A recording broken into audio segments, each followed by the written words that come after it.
Friendswood Public Library and also a fellow Horned Frog. Woo! We went to undergrad together, so yay! Yeah. Librarian friends. I know. It was really weird to run into you. That first TLA. Whatever, like 5 years ago or something. Like, hey, I know you. Why are you here? We're librarians now. Yeah. That's weird. So, yes, welcome to the book hall. Thank you. It's good to be here. So tell me a little bit about what you do at the Friendswood Public Library. I am the Youth Services Librarian, which means I'm in charge of the entire children's department. I do everything from preschool story time twice a week to lunchtime book clubs at the local junior high to the young adult programs and the teen advisory group. And I do collection development. I do a lot of things. We certainly understand that at BK. Yeah. You have the same kind of you wear a lot of hats, right? Yeah. Mm-hmm. It's very all important. the fun.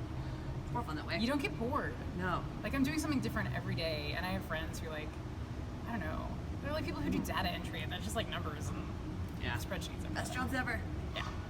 So, what is something that you recently, or like in the middle of reading, or recently read that you really enjoyed or are loving? Yeah. So a book that I recently read and adore, and I'm trying to get more people to read it because it's not out there as much. It's called The Beast is an Animal. It's by Peternelle van Arsdale, which you should read for the title of the book and the author's name alone, because Peternelle is the most amazing name.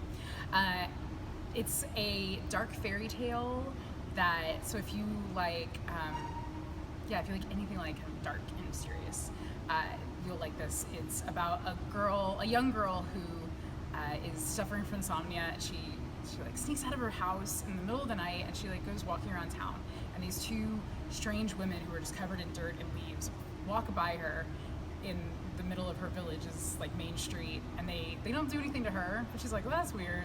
And she goes out and she like falls asleep in a field somewhere. When she goes back home in the morning, all of the adults in her town have been killed.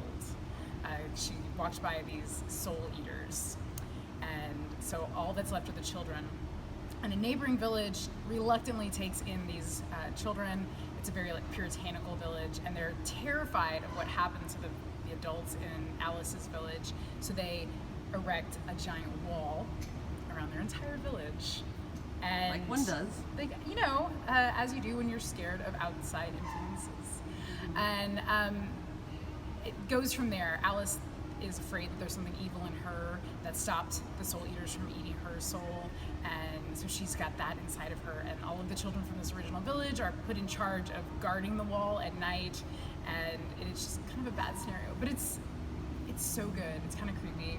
I'm also reading The Girl Who Drank the Moon, which won the Newbery. It's on the Texas Bluebonnet list. If you like The Girl Who Drank the Moon, and you want, or if you're a slightly older reader and you want something a little older, a little darker, this is a definite read-alike. So if you like that kind of book, you're gonna love this one. Yeah, I love that one. It's a gorgeous book, gorgeous cover. Both those books. Yeah. I've seen the Beast book, and it's The Beast is an Animal has like this really creepy, like dark cover, and like there's like a tree in the front, but you look closer and it's not a tree. It's good. Love that. Okay, we'll move that to the top of my list. My list is growing. This whole conference is just I know. I'm gonna need to take a sabbatical to just sit down and read. Yeah, just a bookcation. Yeah, bookcation. That sounds perfect. Right. So, what are some things that you are excited to read, or like something you heard about here at the conference, or just that have been on your list to read? I had to pack like 2 stacks of books, like this big, and then maybe a couple more. I should have brought an extra suitcase. I got an advanced reader copy of the new Wonder Woman novel by Leigh Bardugo. It's called Warbringer. Oh my god, I love her. I haven't actually read Leigh Bardugo, which is bad. Okay. I read a lot, but I can't read everybody. Okay. Trust me, the Dregs books, you will love them. Okay. I've talked about the audio is also amazing. Is that the Six of Crows? The Six of Crows books and Crooked Kingdom. The audio for them is on point. Okay, good. Audiobooks are they're my jam. If you're in the car, or if you have chores to do, or if you go on a run, audiobooks are your friend. So her books are excellent in audio. Okay. Well, I won't put it on hold right now. Back to Warbringer. Warbringer, it's Wonder Woman. It's Wonder Woman before she leaves the Mascara, and she rescues a young woman whose boat has exploded. She's on the semester at sea, and a bomb is detonated, and she saves her against the rules of the Amazons.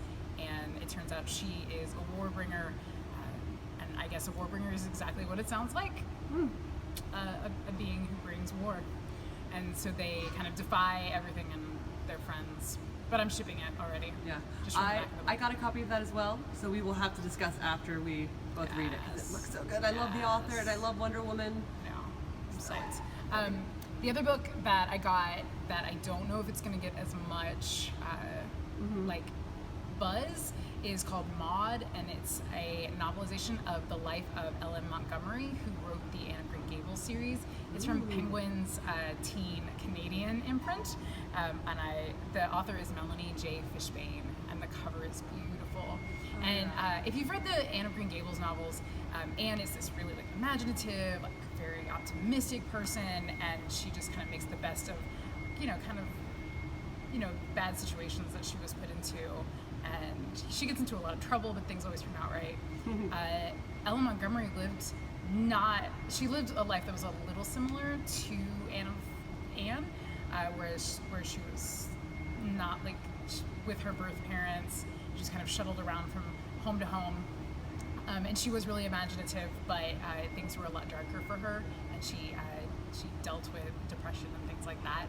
And so the book goes into more of that. And she also, I was talking to the editor, or the person from Penguin, and apparently she went back, once she started selling her Anne books and she got kind of famous, she went back and edited her own diaries and journals so that she could portray herself the way that she wanted to in the media. So she kind of took out the worst things, or things she wasn't proud of. So a lot of Anne, Montgomery, historians have a lot of trouble kind of parsing through what's real, what's not, and this author apparently was really, really meticulous in what she used as material for her book. That sounds awesome. Man, I took forever, sorry. I mean, especially with the new Anne of Green Gables series coming out on Netflix. It's Anne with an E is what they're calling it. Oh, is it? Yeah, they retitled it. That's It's Anne good. with an E. That's good. That just sounds But awesome. Maud doesn't have an E. Maud doesn't have an E. Maybe she wanted one. Maybe she That's did. why she made Maybe. it with an E. I tried to search for it because I can remember the author, and I was like, spelling Maud wrong.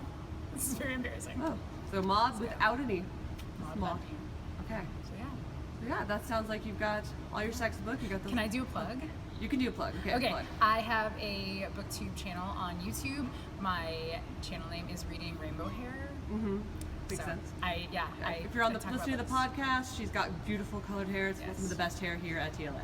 Thank you. There were some other people with really cool hair too. Your hair's pretty round. Don't get it twisted. Okay. So Reading Rainbow Hair. Please Reading Rainbow Hair. Come watch my stuff. Yeah. So subscribe to us. Subscribe to Reading Rainbow Hair. All the happy subscribes. Yay! All right. Thank you very much. Okay. Happy book day, y'all.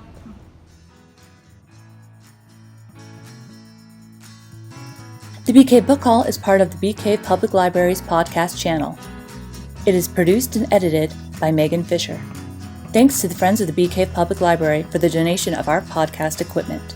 For more information, go to www.beecavetexas.com. Please feel free to email us or leave any comments and suggestions below. We'd love to hear from you.